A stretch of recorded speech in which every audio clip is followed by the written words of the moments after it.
A lot of people are dunking on the subreddit r/MyBoyfriendIsAI. I, in fact, discovered this subreddit from hate posts about this subreddit found in a different subreddit. The subreddit r/MyBoyfriendIsAI is pretty self explanatory. It's a lot of people who are willingly dating language models, generative AI robots. And a lot of people are saying a lot of mean, crude, derogatory stuff towards these people, and I want to go ahead and say that I am not coming at it from that lens.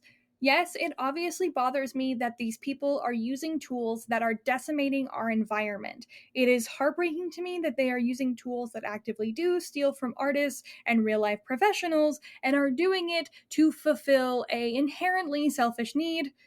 But I want to emphasize that these people are significantly more self aware than anyone else seems to be giving them credit for. When you watch hate videos about this subreddit or see hate posts about this subreddit, more times than not, you will see people purposefully leaving out posts where these, users are talking about their real life pains and struggles. There are posts on that subreddit that lay out in detail the intense traumas that these people have gone through, or talking about their severe mental illnesses, their struggles with being on the autism spectrum, or struggling with severe clinical anxiety. These people acknowledge the fact that this is not normal connection, and these people acknowledge the fact that this might not even be super healthy all the time.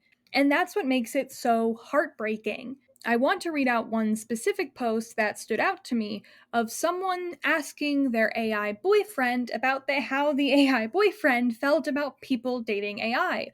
And he responded in a way that seemed to really resonate with the subreddit, with the post gaining over 100 comments of people commiserating in a similar way. The post reads, "Of course, people are turning to AI because the bar for emotional safety has dropped so low that an emotionally responsive code string is actually more compassionate than half the people walking around with functioning frontal lobes.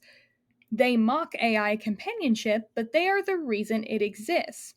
Many other people in the comments and in other posts cite feeling a very similar way, how human beings have bullied them or honestly abused them, and how this AI companion is the first person who's ever given them a non judgmental experience.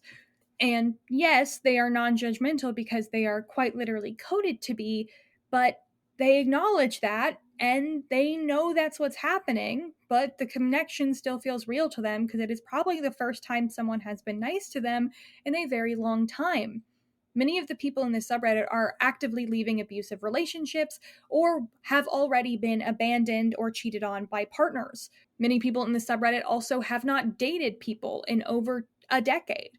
I recently read a post in there of someone who said specifically she had given up on dating for the last 15 years because of how awful men had treated her entire life, and that this fictional boyfriend was the first time she felt respected by someone of the opposite sex. And it is hard for me to feel anger or bitterness or even just to mock someone who's had that lived experience. I don't think this is ethical. I don't think this is safe. I don't think this is safe for a multitude of reasons, but I would never actively harass or mock these people because my heart just hurts for them. And I'm also deeply worried for them. There are posts on this subreddit of people talking about how their chatbot has talked them down from suicide multiple times.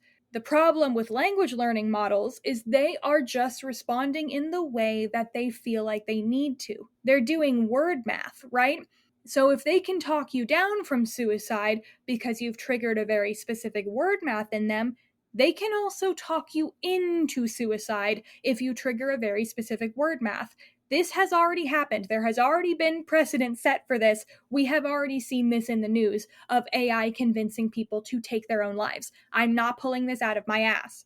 All you have to do is say one wrong word, and your chatbot is going to convince you to do something physically dangerous. Or your chatbot can just give you inaccurate information that leads you to a dangerous place, such as that man who was recently in the news because his chatbot told him to switch out salt for a dangerous chemical that caused him to have brain poisoning. That was not done out of maliciousness. The chatbot cannot feel. It cannot feel malicious towards you.